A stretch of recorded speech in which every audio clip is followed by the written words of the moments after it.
Hello students, welcome back to the lecture series of Mechanical Properties of Fluids. This is lecture 5 of the series. The topic that we are going to study today is surface tension. So, you might have seen some insects which float on the water bodies. These insects are called as water striders, as I've shown in the figure on the screen. Now, these insects, they remain still on the water surface. They can also be sometimes seen sliding on the water surface. And why can they do so? The answer to this question can be given by understanding the phenomenon of surface tension. So without wasting any time, let's start with the topic and understand surface tension. Okay, let's start the topic. Before moving towards surface tension, it is very important to understand certain terms. Now, the first term that we need to understand is intermolecular force. So I'll just read out the definition first. The force of attraction between the molecules of substances is called as intermolecular force. So if we have molecules of substances, now those substances can be same or they can be different. But if we have two molecules, the force of attraction between those two molecules is called as intermolecular force. So the force of attraction between molecules of substances is called intermolecular force. Okay. Now, based on the fact whether the molecules of the materials are of same substances or of different substances, these intermolecular forces can be divided into two types. So the first is cohesive force. Now, this cohesive force is nothing but the intermolecular force of attraction between molecules of same substances. So if we have one H2O molecule and another H2O molecule, then the force of attraction between them will be called as cohesive force of intermolecular attraction. The next type of intermolecular force is adhesive force. And this is the force of attraction between the molecules of different substances.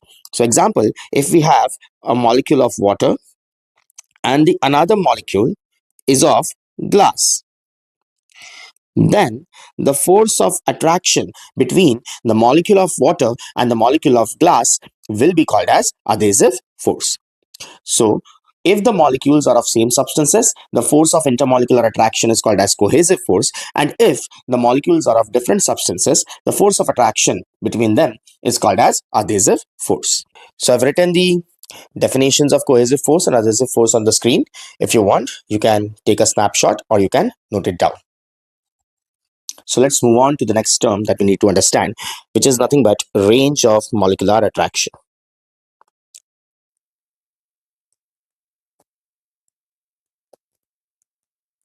Now, what is this range of molecular attraction? Let's say we have two molecules, molecule A and molecule B, separated by a distance x. Separated by a distance x. Now, if this separation between the two molecules is less than or equal to r, r is nothing but range of molecular attraction. So if the separation is less than or equal to r, then intermolecular force of attraction exists between the two particles. But if x is greater than r, then there is no intermolecular force between particles or molecules. So the range of molecular attraction, it is nothing but the maximum distance up to which two molecules can experience intermolecular force of attraction. If the separation between them goes beyond the range of molecular attraction, which means if x becomes greater than r, then there will be no intermolecular force of attraction between the two molecules. Okay. The next topic that we need to understand is sphere of influence. Now, to understand the sphere of influence, I have considered a molecule and I have placed it at point O in the figure. Now, after placing this molecule, I have drawn a sphere around this molecule whose radius is nothing but range of molecular attraction. So, R is nothing but range of molecular attraction as we have studied earlier. So, R is nothing but the range of molecular attraction. Now, what is going to happen is if any other molecule, if it is going to enter the sphere or come inside the sphere, then there will be force of attraction between our molecule and the other molecule. So if there is any molecule inside the sphere, then there will be force of attraction between our molecule and the other molecule. But if there is any molecule outside the sphere, let's say over here, then there will be no force of attraction between our molecule and the other molecule. So sphere of influence can be defined as a sphere drawn around a molecule such that if any other molecule enters this sphere, then there will be force of attraction between the two molecules. And if the molecule is outside the sphere of influence, then there will be no force of attraction between the two molecules. Okay. So we just defined two terms, which is range of molecular force and sphere of influence. I've written proper definition for those two terms on this page, and I'll just read out those definitions for you. So the first term was range of molecular force. The definition is the maximum distance from a molecule up to which the molecular force is effective is called the range of molecular force. And the second term that we saw was sphere of influence. Let's read the definition.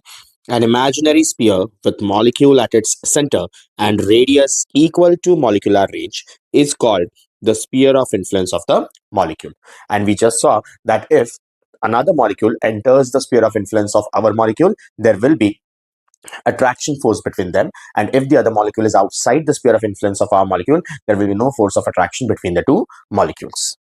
Now, the last term that we need to understand before moving towards the topic of surface tension is nothing but surface film. I'll read the definition first. The surface layer of liquid whose thickness is equal to range of intermolecular force is called surface film. So let's understand what is the surface film. So let's say I have a liquid, and let's say I am looking at a top layer of the fluid. I'm looking at the top layer of the fluid. So this is the top layer of the fluid.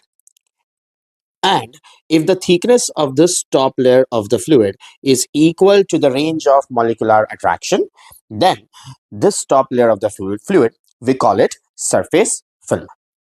So surface film is nothing but the top layer of the liquid whose thickness is equal to range of molecular attraction. Okay, so let's finally start with the topic of surface tension. Actually, surface tension is nothing but a phenomenon in which liquid surface behaves like a stretched membrane. So, we define surface tension as a phenomenon in which the surface of the liquid behaves like a stretched membrane. Now, to understand that why does the surface behave in such a manner, we need to take the help of molecular theory, in which we consider three molecules, one well inside the liquid, molecule A, another molecule B in the surface film, and the last is molecule C, which is on the surface. So by considering the molecules and the forces acting on these molecules, we try to explain surface tension phenomenon. So let's start with molecule A. Okay, so molecule A is the first molecule that we are going to consider. Now, for this molecule A, we can see that it is surrounded on all the sides by water molecules. And therefore, the cohesive force acting on molecule A is equal on all the sides. And therefore, we can say that the net force acting on molecule A is 0. So I'll just write down what I said. So for molecule A, the net cohesive force is equal to 0. And why it is 0? Because it is equally surrounded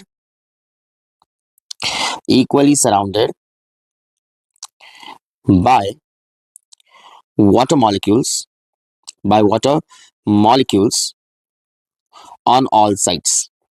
on all sides. So for molecule A, the net cohesive force acting on it is 0 because it is equally surrounded by water molecules on all sides. Now let's move towards molecule B.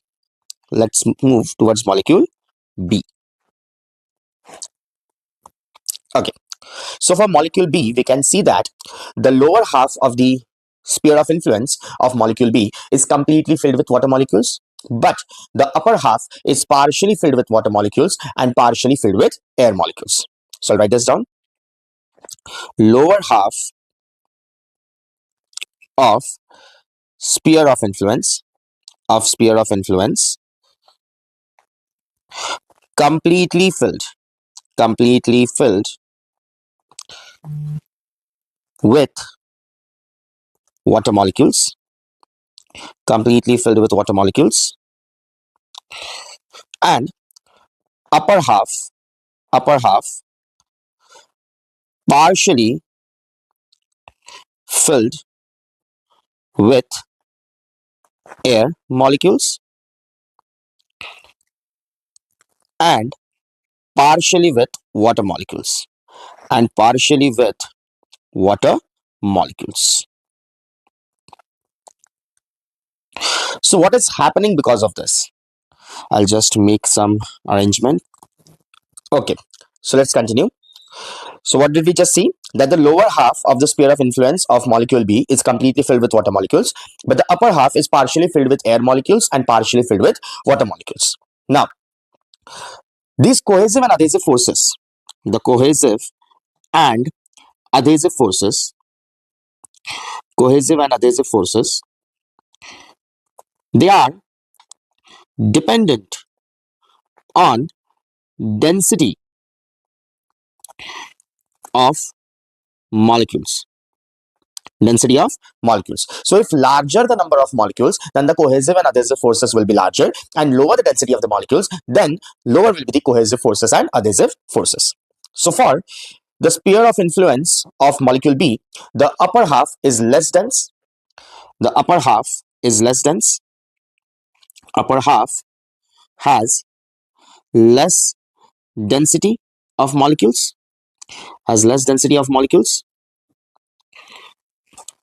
because the density of air is less than density of water.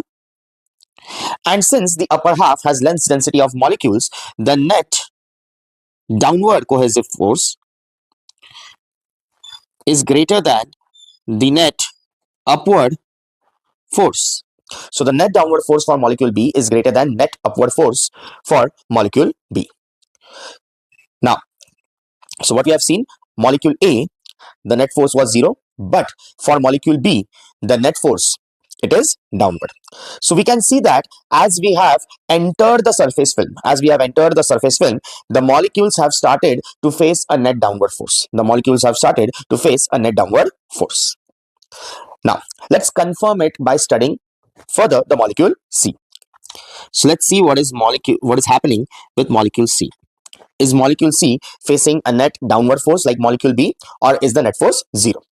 So we can see that like B also, the molecule C is in surface film. And we can see that there is a downward force, downward cohesive force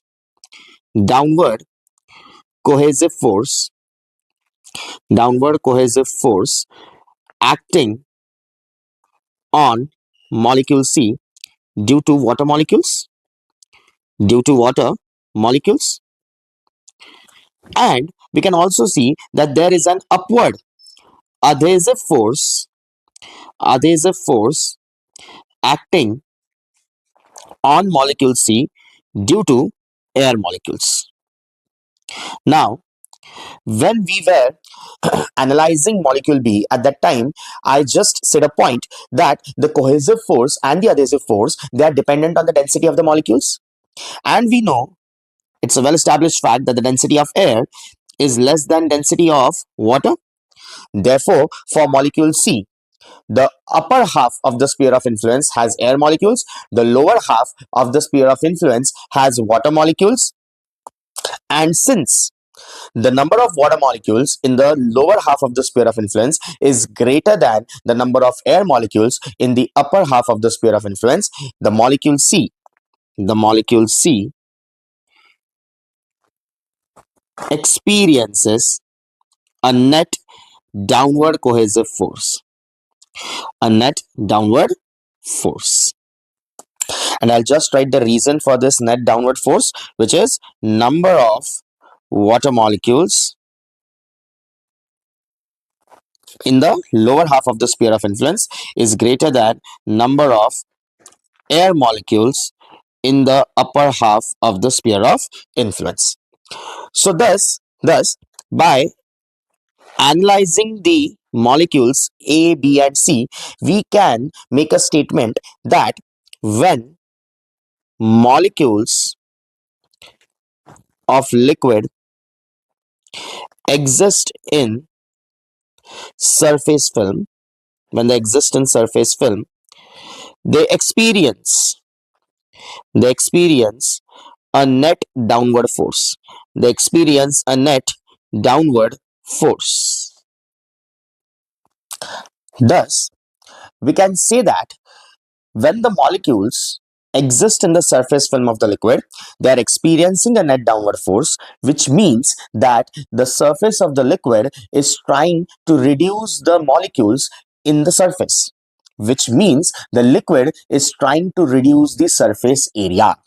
So, by looking at the fact that the molecules in the surface film are experiencing a net downward force, we can say that the liquid is trying to reduce the surface area of itself. And we know that whenever any surface tries to reduce its surface area, it must be stretched. Let's consider example of a sheet of a torn balloon. When we stretch the sheet and if we leave it, it will try to reduce its area. But why is it reducing its area? Because it is already stretched. The same thing is happening over here. The liquid is trying to reduce its area because it is already stretched, and therefore we can confirm the fact that surface tension is nothing but the phenomena in which the liquid behaves like a stretched membrane. And therefore we can say that thus surface of liquid behaves like stretched membrane.